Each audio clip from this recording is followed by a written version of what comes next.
Hello internet, so you want to remove the background of your photo or at least make it transparent and you want to do it quickly and you want to do it free. Well, let me show you how. So firstly, let's go into remove photo background in Google, and our first link over here is www.remove.bg. Remove background from image is exactly what we want, and we have upload image. So let's go and grab ourselves an image.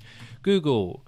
And who should we go? Mr. Beast. Mr. Beast. Let's see. Now let's pick an image. The classic. Let's open image in new tab. And let's just save image as Mr. Beast. Okay. Then we go back into here. We can upload our image. And we go into our download. Mr. Beast. And magic. It's easy as that. Now you can just quickly download it as it is. You can edit it, so you can erase and restore. You can restore something. You go, no, I wanted all this here. Or you can erase something. You'll be like, nope, didn't want that, and I didn't want his face either.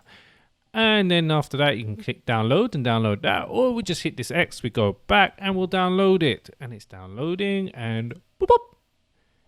Here it is done. And that's it. And that's as easy as it is. And until next time, goodbye.